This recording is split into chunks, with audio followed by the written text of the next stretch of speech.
You ever hear a story that makes you stop and think, wait, this can't be real, right? Imagine this. A father, determined to protect his family, spends years hunting down a dangerous predator. He's dedicated, relentless, every waking moment consumed by the idea of catching this threat. But what if I told you the predator he's been chasing was someone he loved, someone he raised? Yeah, you heard that right. This father, who thought he knew everything about his own son, was completely blindsided. He had no idea that the very person he was trying to stop, the one he thought was a monster, was closer than anyone could ever imagine. Now, stick with me here, because this is where it gets wild. This isn't some random criminal he's after. This is his flesh and blood, his son, and the truth. It'll hit you like a punch to the gut. You're going to want to keep watching, because what happens next isn't just shocking. It's going to make you question everything you thought you knew about family, love, and betrayal. Don't go anywhere, because this story is about to turn your world upside down. John Matthews was a man driven by duty, a loving father, a devoted husband, and a man who believed in justice. For years, he worked as a detective in a quiet suburban town, helping to keep his community safe. But there was one thing that haunted him, something darker than any case he'd ever worked on. He had an unrelenting fear for his family's safety. His obsession: predators, dangerous criminals who stalked the shadows, waiting to pounce on the innocent. But the world he lived in was far from perfect, and that's what pushed him even harder. John spent his days and nights studying cases, tracking down killers, and chasing down every lead. The idea of losing someone he loved, especially his son Ethan, made him hypervigilant. His dedication was admirable, but it came at a cost. It strained his marriage and kept him distanced from Ethan, who grew increasingly distant with each passing day. Ethan, at 17 years old, was the typical teenager, rebellious, sullen, and withdrawn. He spent hours locked in his room, headphones on, completely tuned out from the world around him. John couldn't quite place it, but something about Ethan's behavior didn't sit right with him. It was more than typical teenage angst. It was something darker. The troubled silence between them grew wider, and John couldn't figure out how to bridge it. There were moments when John tried to reach out, to talk to his son, but those moments were brief and filled with awkward silences. He brushed off his concerns, chalked it up to typical teenage behavior. He had a job to do. He had a community to protect. And maybe, just maybe, his own son was simply going through a phase. But deep down, John feared the world was changing, and not for the better. The predators he hunted for his job, those monsters lurking in the shadows, might be closer than he thought. For the past year, a man known as the Shadow had been terrorizing the town. He was a predator who seemed to vanish into thin air after every crime, leaving no trace behind. Victims reported hearing nothing but the faint rustle of footsteps before a brutal attack. It wasn't just robbery or assault. This predator wasn't motivated by money. No, his crimes were far worse. He was preying on the innocent, causing terror wherever he went. John took the case personally. After all, this wasn't just another criminal roaming the streets. This was a monster hiding in plain sight. His investigation consumed John. He followed every lead, interviewed every witness, but each time he got close, the predator disappeared again. The local news covered the story, but the police were under pressure. They had a town to protect, but it felt like this predator was always one step ahead. John had the experience, the drive, and the gut feeling that he was getting closer. And then came a breakthrough. A witness came forward with a chilling detail. The predator wore gloves, never left fingerprints, and had an uncanny ability to blend into the shadows. John became obsessed. He couldn't rest, couldn't eat, couldn't focus on anything but catching this man. Every phone call felt like a lead. Every shadow felt like a clue. The feeling of closing in on a monster kept him awake at night. But little did he know, the monster wasn't just out there, it was under his roof. As the weeks passed, John's obsession with the case grew. He was no longer just a detective.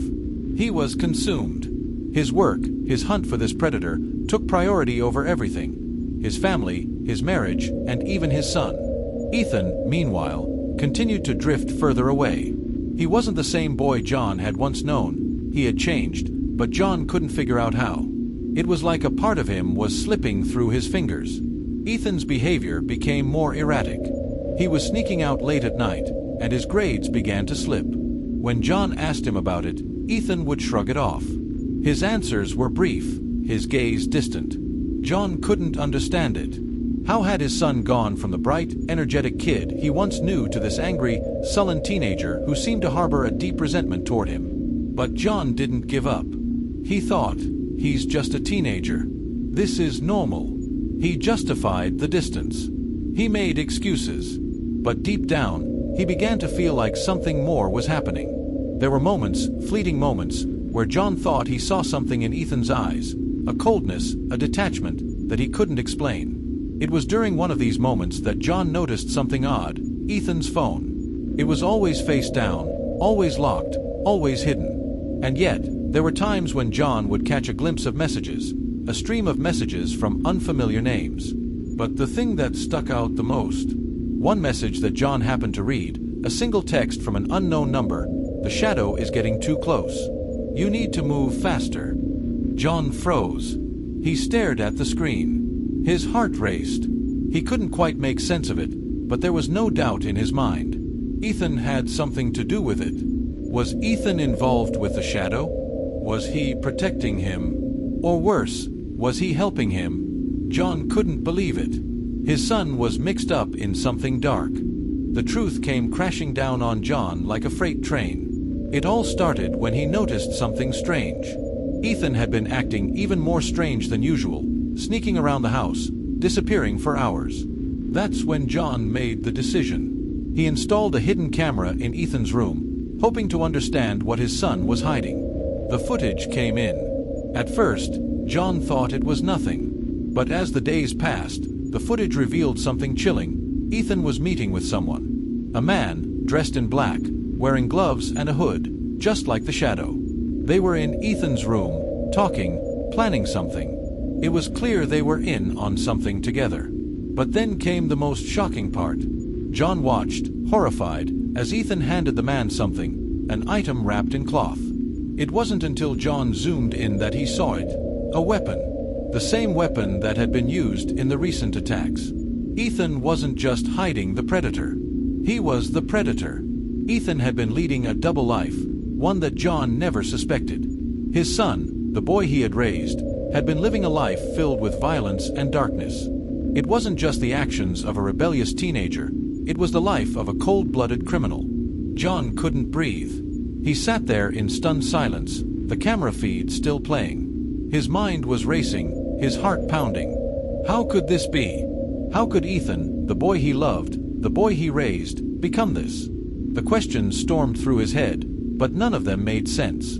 Tears welled in John's eyes as he watched his son, the boy he once thought he knew, become a stranger. Was this his fault? Had he failed as a father? He had always been so focused on his work, so consumed with protecting others, that he had never truly seen the warning signs. He had missed the pain in Ethan's eyes. He had overlooked the signs of his son's inner turmoil. John stood up, pacing the room, unable to calm himself. His emotions were a whirlwind. His son had turned into a monster, and John was the one who had been hunting him all along. Was he supposed to turn his own son in? Was he supposed to live with the guilt of destroying his own flesh and blood? John's hands shook as he walked into Ethan's room. His son was sitting on the bed, staring at his phone, unaware of the storm brewing in his father's heart. John couldn't hold it in anymore. The truth needed to come out. "Ethan," John's voice cracked. "What is all this? What's going on? Are you involved with the shadow? Tell me the truth." Ethan looked up slowly, his face unreadable. He didn't say a word, but the coldness in his eyes made John's heart drop. Then, with a calmness that chilled John to the bone, Ethan finally spoke. "You don't get it, do you? I've been trying to protect you from the truth. You were too blind to see it." John's blood ran cold. "You've been working with him?" "No," Ethan replied, his voice distant. "I am him. I am the shadow. All this time, you've been chasing a ghost, but the real monster was sitting right next to you." John could barely process what he had just heard. The boy he had raised, the son he had sworn to protect, was the very monster he had spent years hunting. The father in him wanted to scream, to shout, to drag Ethan out of the darkness and save him. But the reality was harsh. There was no saving him now. John knew what he had to do. He had to stop Ethan, even if it meant betraying the love he once had for his son. It broke his heart, but he called the police. As the sirens wailed in the distance, John realized that this was the ultimate betrayal, one that would haunt him for the rest of his life. This story is a reminder of how easily the people we love can slip into the shadows. No one is beyond redemption or destruction. What would you do if you found out your child wasn't the person you thought they were? Share your thoughts in the comments below, and don't forget to like and subscribe to Unsolved Case Vault for more shocking true crime stories.